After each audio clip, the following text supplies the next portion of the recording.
So this is a scenario that I can safely say that we've all had to deal with at some point in our lives. You're lying in bed, dreaming of winning the lottery or becoming world famous, maybe having that attractive celebrity you've always had a crush on start flirting with you, when suddenly you're awoken. You feel an intense, uncomfortable sensation in your abdomen. You need to go to the toilet, but you're far too tired to make the trip. Your legs would give way if you tried, and you would fall to your over-the-top and somewhat comical Final Destination style death.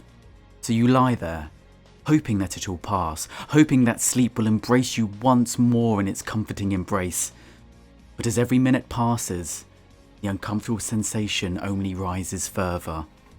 You can't sleep, you can't pee, and with every passing minute you lose more and more precious time, ensuring that the following morning you will awake, a zombie-like creature, unfit to conduct the day's errands.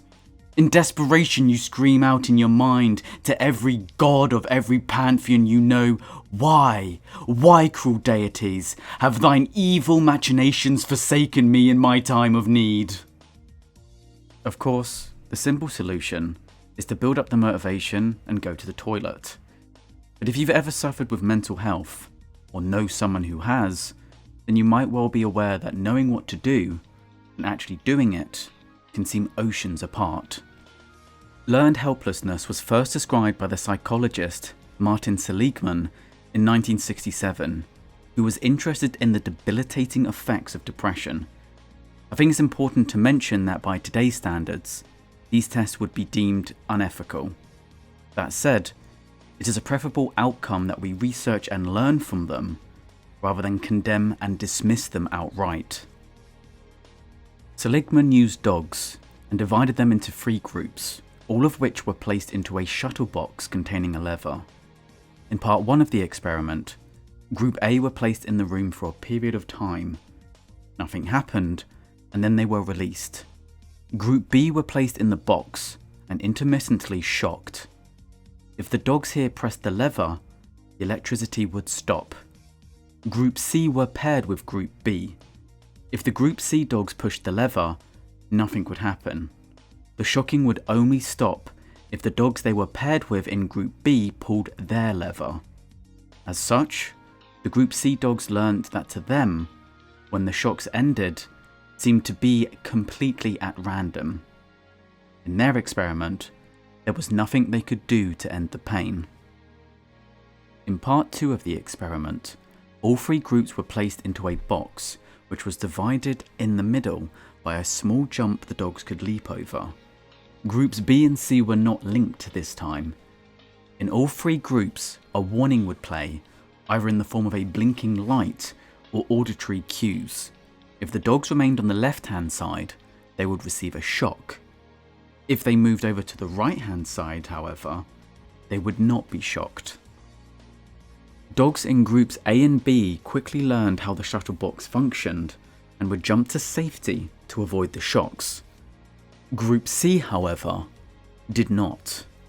Most of the Group C dogs, which had previously learnt that nothing they did had any effect, would simply lie down and whined whilst they were shocked. They made no attempt to end their suffering. In follow-up experiments, both rewards and further treats continued to have no effect. Only physically picking up the dogs and moving them across the partition, at the very minimum, on 2 separate occasions, led them to jump over the wall on their own. These dogs had learned to be helpless, and it was only with outside assistance that they were able to unlearn this behaviour. This idea was carried further into research involving humans. Once again, they were divided, this time into 2 groups. Group 1 was given a puzzle that was near unsolvable, whilst Group 2 were given a relatively easy one. In both cases, an unpleasant noise was played, and they were told that if they were successful in completing the puzzle, the noise would stop.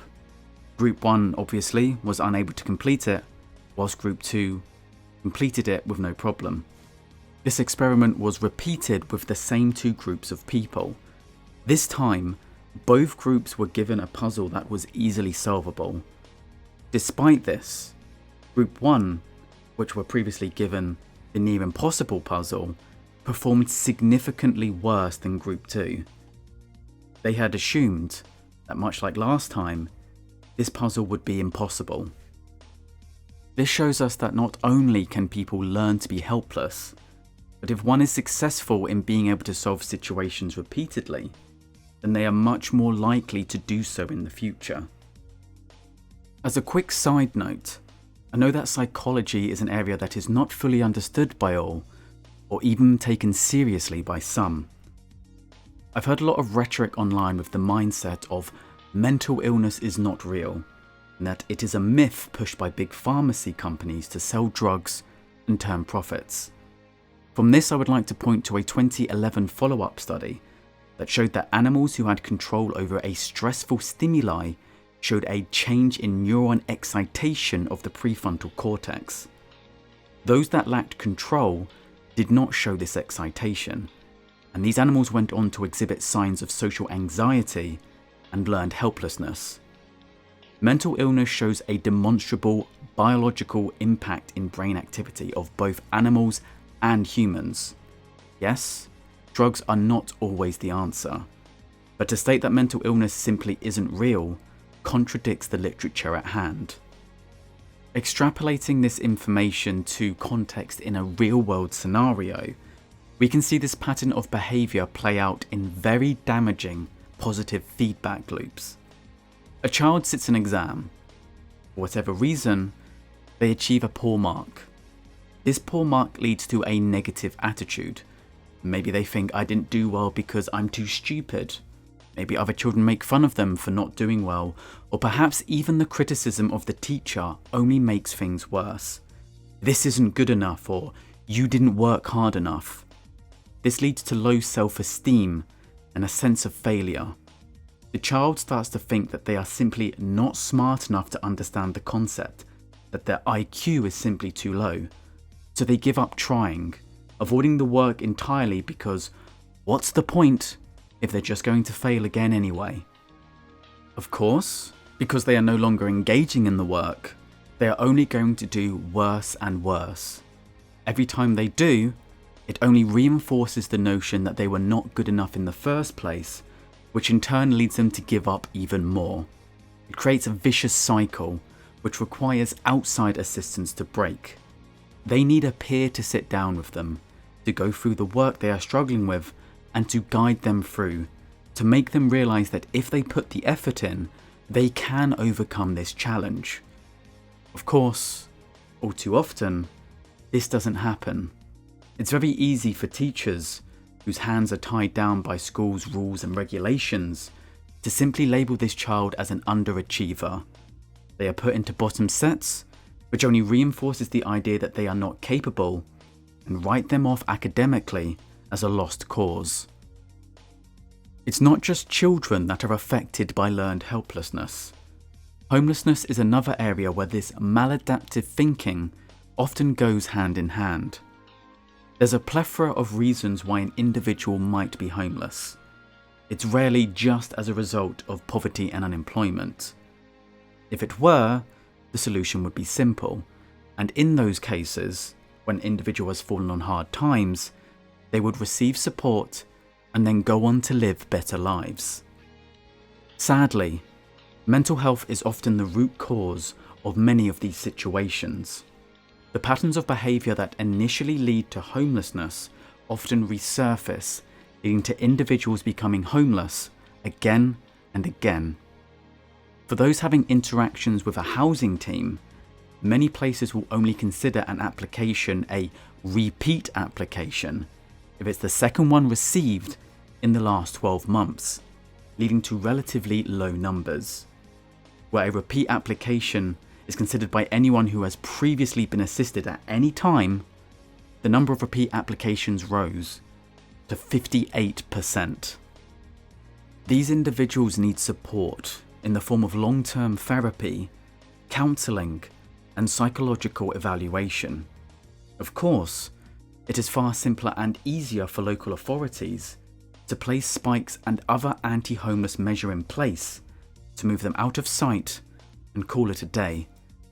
This of course leads to them another form of outside validation, letting them believe they are not wanted by society, only worsening their mental condition further.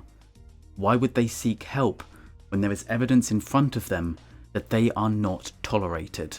Even during our twilight years, when we have decades of experiences, we can still learn to be helpless.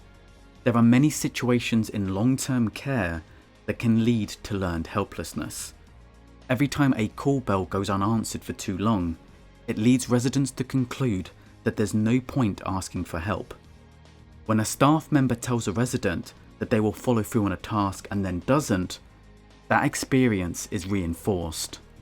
Depression, learned helplessness, and other mental illnesses can be very high in residential care homes. When residents feel that they have some control over their lives, however, it helps to reduce this. Much of what nursing home psychologists attempt to do is to teach residents how they are able to intervene on their own behalf. Who is the right staff member to go to for a particular problem, how to ask for things in a way that can be heard, and when to request others to advocate for them when it seems that they are not being listened to. There are a number of ways in which the facility as a whole can help to reduce the prevalence of learned helplessness. Training staff to answer a call bell immediately, even if it's only to say that it will take another half hour before they can help. The immediate acknowledgement of the need and getting a time frame can help to aid in reassurance. Making sure that feedback from residents and their loved ones are acknowledged and taken seriously. Equally important, show that this feedback is being taken on board and show what changes are being made. Listening isn't enough. Those who are speaking need to see that they're being listened to. Of course, this is all in an ideal world. Sadly, it has been over half a century since learned helplessness was first described, and yet actions that contribute to this learned helplessness persist today in almost every facet of our society. Change in all things takes time, and whilst it can seem depressingly slow, awareness of mental health issues is increasing year on year. Understanding of such psychological processes helps to insulate us against the effects and equips us with the knowledge to fight back when it starts to impact our minds. Until a day comes where we all live in a utopian society, do your best to be kind to those around you. If you see someone falling into this pattern of behaviour, try to get them some help, or if you yourself are mentally and emotionally able to help them, then do so. That is my rather hippie-esque conclusion.